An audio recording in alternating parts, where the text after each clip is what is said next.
বন্ধুরা এখানে দুটি মহিষ দেখতে পাচ্ছ, ঠিক আছে, অল্প বয়সী মহিষ। আর এই মহিষগুলো কেমন দাম চাইছে আমি আজকে বিক্রেতার কাছ থেকে জানার চেষ্টা করবো। তোমরা প্রথমে মহিষদেরকে দেখো, ঠিক আছে, কত সুন্দর মহিষ দেখো, খুবই অল্প বয়সী মহিষ। আর এই যে বিক্রেতা রয়েছে এখানে। দাদা কেমন দাম চাইছো জোড়াই? 35,000। বন্ধুরা জোড়ায় দাম চাইছে 35,000। কত সুন্দর মহিষ দেখো, জোড়া মহিষে 35,000 টাকা দাম চাইছে, ঠিক আছে। তোমরা অবশ্যই কমেন্ট করে জানাবে যে দাম বেশি না কম, ঠিক আছে। আর এখানে জোড়া মহিষ রয়েছে, এই দুটো কেমন দাম চাইছে আমি জানার চেষ্টা করছি বিক্রেতার কাছ থেকে, ঠিক আছে। দাদা এই জোড়ায় কেমন দাম চাইছে? 20,000। এই জোড়ায় দাম চাইলো 20,000 টাকা। দেখতে পাচ্ছি বন্ধুরা খুবই দাম কম এখানে, ঠিক আছে। আরও মহিষ রয়েছে, আমি দাম দেওয়ার চেষ্টা করছি তোমাদেরকে, ঠিক আছে বন্ধুরা। এখানে একটা মহিষ রয়েছে, ঠিক আছে বন্ধুরা, দেখতে পাচ্ছি এখানে একটা মহিষ রয়েছে, কেমন দাম চাইছে আমি জানার চেষ্টা করছি। জোড়া মহিষ রয়েছে, ঠিক আছে।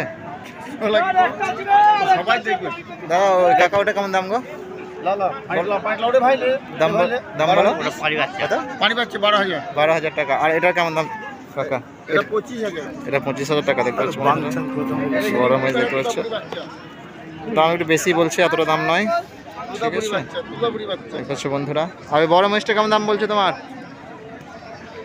জোড়া আছে বন্ধুরা, জোড়া মহিষ রয়েছে 65,000 টাকা, ঠিক আছে। জোড়াই 65,000 টাকা। কত বড় মহিষ দেখো, ঠিক আছে। এখানে একটা বকনা মহিষ দেখতে পাচ্ছ, কেমন দাম চাইছে কাকা? কাকা কেমন দাম চাইছে গো? দাম জানাও কেমন দাম চাইছে এটার?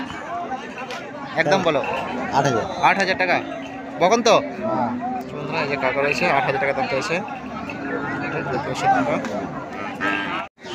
বন্ধুরা দেখতে পাচ্ছি এখানে কয়েকটা বাচ্চা মহিষ রয়েছে। এই মহিষগুলোর দাম কেমন এখানে বিক্রেতার কাছ থেকে জানার চেষ্টা করবো। 5,000। এদিকে এই মহিষটা কেমন দাম হতে পারে? 8,000। তারপরে এটার? এটারও 8-9,000। মোটামুটি 8-9,000 টাকা দাম এই মহিষগুলো, তাই তো? 5,000 6,000ও আছে, 5-6,000-এর মধ্যেও আছে, দেখতে পাচ্ছি বন্ধুরা। 7,000 ঠিক না, দেখতে পাচ্ছি বন্ধুরা।